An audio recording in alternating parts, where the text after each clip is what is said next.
Good afternoon and welcome to today's vlog for Wednesday the 7th of January. I think I put December. Someone pointed out to me yesterday on my title for the video, but it's been changed. Hope you're all well. A little bit warmer today, but I don't think that's going to last. Before I go on today, I just wanted to talk about our favourite, one of our favourite topics of life, and that's tax, HMRC. I think it was probably over a year or so ago, there was some changes made about informing HMRC regarding your occupation. And what I mean by that was, sorry, when I was a taxi driver, we always had a problem with private hire drivers. As a taxi driver, our governing body, which was TfL, Transport for London, made sure that the HMRC knew that we were licensed taxi driver. With private hire, it was done on trust, that you informed HMRC that you was operating as a private hire minicab driver. There were some changes to the law that now TfL do inform HMRC that you are a licence holder. I do apologise. And what's been starting to happen over the last few months from various bits and pieces I read, HMRC are now writing to numerous private hire drivers to say that you either haven't filled in and submitted any tax returns for the previous year or previous years, or that we don't believe or the figures you've given us correspond. And the reason they're able to say that is the apps, and predominantly Uber, now inform HMRC of how much money each individual driver has earned through their platform. So you will have private hire drivers who said they've only earned £15,000 a year through the app in order to perhaps protect benefits that they are receiving for perhaps, not working, housing benefit, etc, etc, etc. When in reality, Uber are able to tell the HMRC that that particular person has earned £40,000-50,000. So with the top up of the benefits that they're receiving in which they shouldn't, it makes for a very, very nice lifestyle. Now, we all know this goes on, and the reason I've mentioned this is because I wonder if or when this might start to take effect within the courier world. Obviously, those of us that work CX now see that pretty much everything is done through trusted as registrations and who we are. I still got to be honest with you, I don't really know who trusted are or what their role is, but we all have to fill the forms in, and they're an absolute pain, aren't they, when your documents come up for renewal, because it never seems to be straightforward. That's one part of the process, and the other part of the process is, will the courier exchange, they send us a monthly report of how much money you've earned and a yearly one, will they be passing that on to HMRC? Now, for me personally, I'm not too bothered. I've always completed my own tax return. Initially, for the first 20 years as a taxi driver, I did it through an accountant. For the last 10 years or so of that, and now as a courier driver, I do it myself. And of course, that just means filling the online form in once a year with all the relevant information. And of course, that is changing.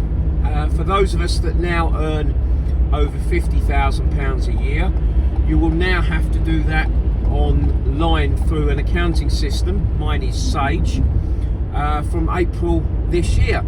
I think if you earn, I can't remember the figures now, apologies, I think it's over 30,000, then it comes in April 2027. To keep things simple, I will do all mine through that accounting system this year.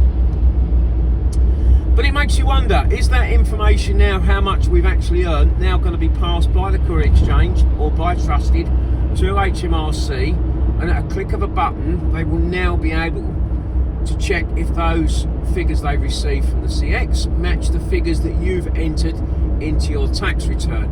As I say, for me, I'm not saying I'm goody two shoes, but those figures will balance. I don't have a problem, and I'm quite happy to pay the tax that I need to pay. Otherwise the country won't function. We've all got to do our bit.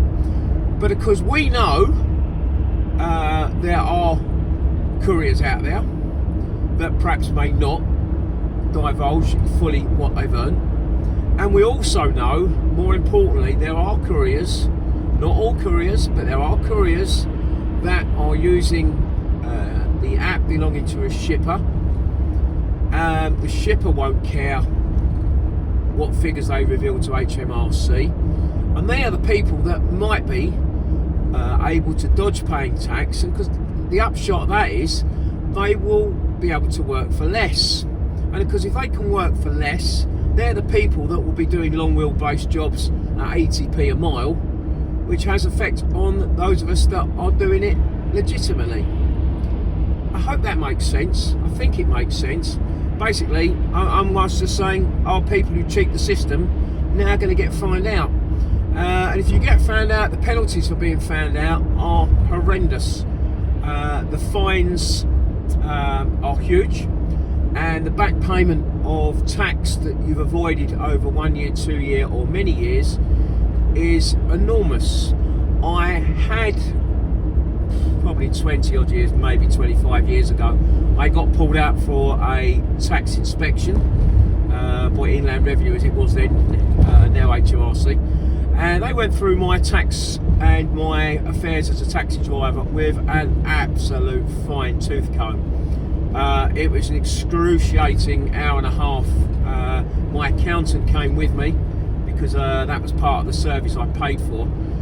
They went through everything, and even questions about how many times you'd been on holiday that year.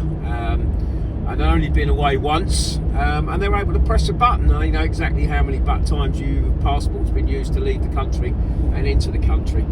So what I'm just getting at really are the people that are perhaps undercutting us. Is one of their avenues of being able to undercut us going to be found out? We will know in due course, I think. On to today. Now we're in January, week 1 of January. My expectations are low. We've all been there before. We know what it's like. I won a job yesterday afternoon, and fairly regular shipper from Colchester this morning. 7:30 collection going down to Benfleet. For those of you who don't know, Benfleet is sort of halfway between Basildon and Southend, just off the A127. It was a large van job, one heavy pallet with some boxes that were too high on the pallet that just were put on loose. 37 miles. I would normally probably go at 70 for that. I went for 60 because I thought, okay, it's a nice straightforward job, takes me to a nice area, so I put £60 on it and I got the job, so that was good. A decent start for the day. 7:30 collection. Got there a little bit earlier. I know they are open at 7, although they're very, very busy at 7 o'clock. It's from a builder's merchants, and there's lots of builders that are coming in to pick up stuff. So I got there at 7:15. There was a lot of vans on site, no great surprise. I didn't get away till 7:40. A little bit of traffic coming down the A12, which was normal in rush hour. And I got on site about 9:15. And again, it was going to another builder's merchants, and the vans and lorries were queuing outside the gate. Finally, when I got in, I was able to get offloaded pretty quickly. A lot of the guys were hanging around to collect stuff I'm delivering, so the forklift guys are pretty good. Got my pallet off and got another pallet for us to put the empty boxes on. I was off site at 9:40. Luckily, there's a Costa. Those of you who are new to my channel know that I do like a mid-morning, early morning coffee. So when I got myself that, parked up outside and started scouring the feed. Wasn't a lot about. There was a trickle of jobs coming through, and my thought process early on is I'm going to try and stick to what my prices would normally try and be. So for example, there was a job from Chelmsford, which was about 20 minutes away, going to St Neots in Cambridgeshire. Small van, 60 miles. Normally I would probably try and go for 70, put 60 on it, didn't get it. Job from Malden, that was about 30 minutes away, going to Maidstone in Kent. Large van job, that was 60 miles. I went with £80, which is probably what I'd normally go with. You've obviously got the Dartford Tunnel there, albeit £3.60, but it's still a cost. Didn't get that one.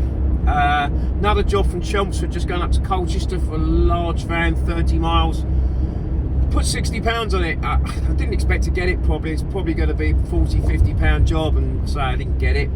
One from Southend, going around the other side of the M25 to West Drayton, small van, 76 miles. Put £75 on that, didn't get that. Another one from Southend going into central London, Southwest 1, small van, only 33 miles, but it's central London, congestion charge was going to be involved. I went £100. My thought process was being £60 for the job, £15 for the congestion charge, and then if you follow me, you do know I stick a sort of parking charge on and a bit extra for London. I thought maybe 100 was going to be ambitious. I didn't get it, but the job was reposted with a fixed price of 85, which basically meant it was going to be £70 because you got the congestion charge. I did ooh in and ah in, and suddenly a job come up and sold. No great surprise. Basically, I gave it 3 hours. It got to 12:30. I'd had my lunch, and I thought I'm going to get this till 12:30. If not, I'm going to start to make my way home, which is what I did. I've just parked up outside Colchester for about half an hour, just to see if anything came up from Witham, Braintree, Colchester, a little job that I can do. Nothing there. There's some jobs going up to the north of England. Again, if you follow me over time, you know they're not of any interest to me. A couple of jobs going around to the other side of London to the airport. Again, if I do those jobs at 2 o'clock in the afternoon, if I get £50 for them, it's pointless. I'm going to have probably no chance of getting anything back, and I'm left with a 3.5 hour journey to get back to Brightlingsea. It's not worth it for 50 quid. It just isn't going to change my life. I'm better off just saying no. So that's it. It's quite early. It's 2:15. I'm making my way home. I'll keep an eye on the feed on the way home, and I will